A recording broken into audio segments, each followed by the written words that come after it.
দেখতে পাচ্ছ না 3টে সিকিউরিটি নিয়ে ঘুরছি, বোঝানোর জন্য বলছি।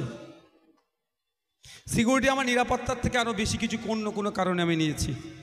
সে কিছু কারণ তো আছে, নিরাপত্তা অবশ্যই দেখছে, আরও কিছু কারণ আছে যেটা সময় হয়তো আপনাদের সামনেই ব্যক্ত করব।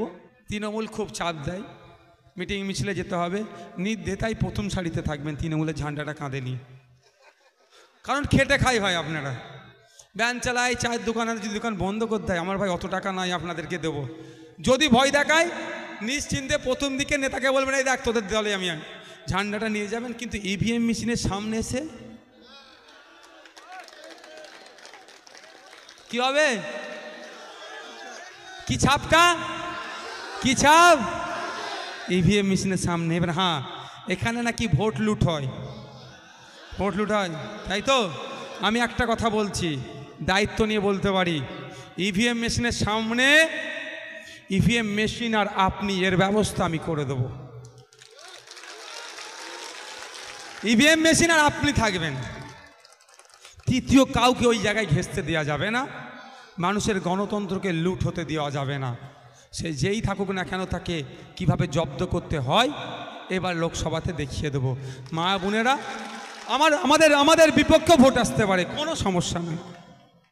আপনার ভোটদানের সুযোগ করে দিয়েছে, আপনি আমার বিপক্ষে ভোট দিতে পারেন, কোনো আমার সমস্যা নয়। কিন্তু জোর করে আপনার ভোট কেউ নিতে চাইলে ও নিতে দেব না। অর্থাৎ যারা ভোট চুরি করবার চেষ্টা করছেন, এটা মাথায় রাখুন, এই 2024 ইলেকশানে ইভিএমের কাছাকাছি মোটেও ঘেঁষবেন না, বিপদ আছে আপনাদের। এমন কারেন্ট মারবে ইভিএম, বিপদ হয়ে যাবে। তাহলে চুপচাপ মাথায় থাকবে তো সিম্বলটা। আর মায়েদের বলছি, তৃণমূল ভোট পাওয়ার জন্য মরিয়া হয়ে অনেক ভুল বুঝায়। দূরের কাছে মায়েরা যারা আছে একটু বলে রাখি, ওরা ঘরে ঘরে গিয়ে বলবে তোমার যাকে ইচ্ছা ভোট দেবে, তৃণমূল যাবে না, তৃণমূল অন্য লোককে ফিট করে পাঠাবে। এই প্রথম সুইচটা টিপে মেশিনটা অন হবে, এইরকম বলে। আমার ক্ষেত্রে ভাঙড়ে করেছিল, ভোটের পরে জানতে পেরেছি। যে বাড়িতে বলেছে তো আচ্ছা চাচি তুমি ভোট দাও, দেবে, অসুবিধে নেই। প্রথম কিভাবে ভোট দিতে হয় জানো? বলছে না বাবা, অত ভোট দিই না, ভোট তো 11 বছর ধরে আরাবুল বাহিনীরা দিতে দেয়নি। ইভিএম কি জিনিস খাই না মাকে, ওরা ভাবছে ভোট তো দিতে দেয়নি আরাবুল বাহিনীরা। শওকত বাহিনীরা কি ভোট দিতে দিত নাকি? সেখানে তো ভোট দেওয়ার ব্যবস্থা করেছিলাম।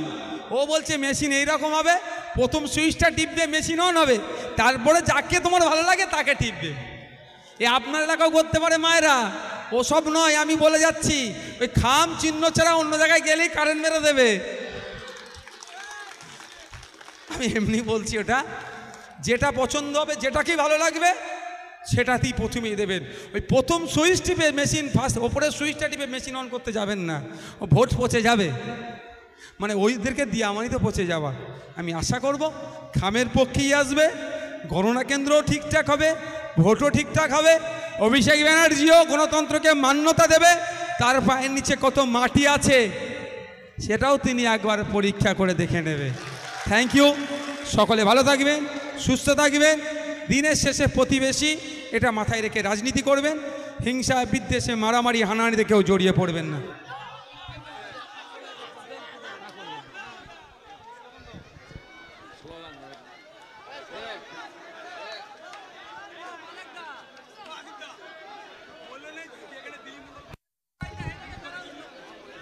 একটা বিশেষ ঘোষণা, আমাদের একটা জেলা স্তরের নেতৃবৃন্দের মোবাইল হারিয়ে গেছে।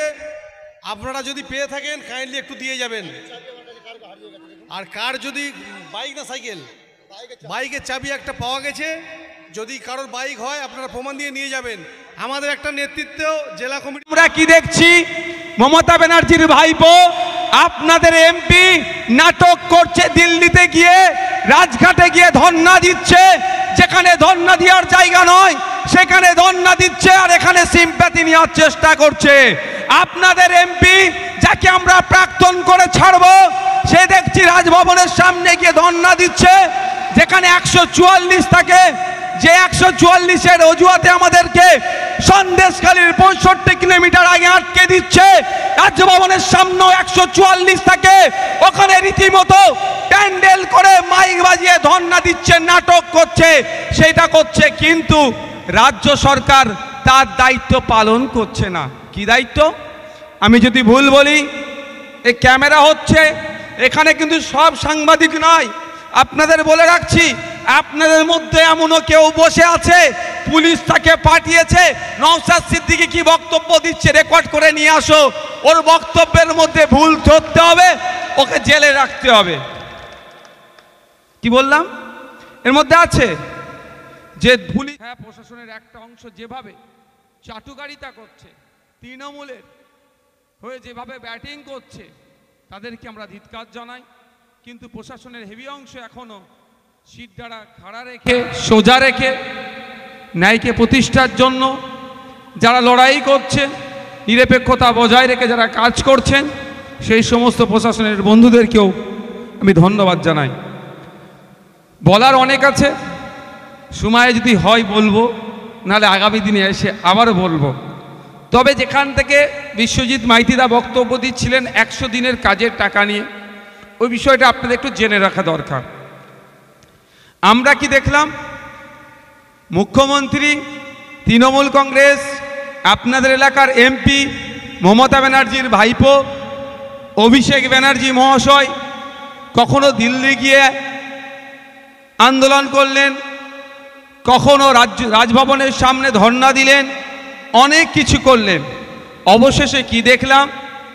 এবারে 2024-25 অর্থবর্ষে 3700 কোটি টাকা বরাদ্দ করেছে পশ্চিমবাংলার যে সমস্ত 100 দিনের কাজ করেছেন যারা যারা টাকা পাচ্ছেন না, তাদের নাকি টাকাটা মিটিয়ে দেওয়ার জন্য। প্রথমেই বলে রাখি, 100 দিনের কাজের নিয়ে তো দুর্নীতি হয়েছে, এটা সবাই জানে। আমাদের পাড়ার বাচ্চা ছেলে মেয়েগুলোও জেনে গিয়েছে কিভাবে তৃণমূলের লোকেরা দুর্নীতি করেছে। এই যে 3700 কোটি টাকা আবার বরাদ্দ করা হয়েছে রাজ্য সরকারের পক্ষ থেকে, কি বলা হয়েছে? যারা কাজ করেছে তাদের টাকা মিটানো হবে। কিন্তু আমার মনে হয় 3700 কোটির মধ্যে 700 কোটি টাকাও মানুষ, ন্যায্য মানুষ পাবে না। যারা কাজ করেছে তারা পাবে না। ঘুরপথে কালীঘাটে 3000 কোটি টাকা হয়তো চলে যাবে, এটা আমার ধারণা।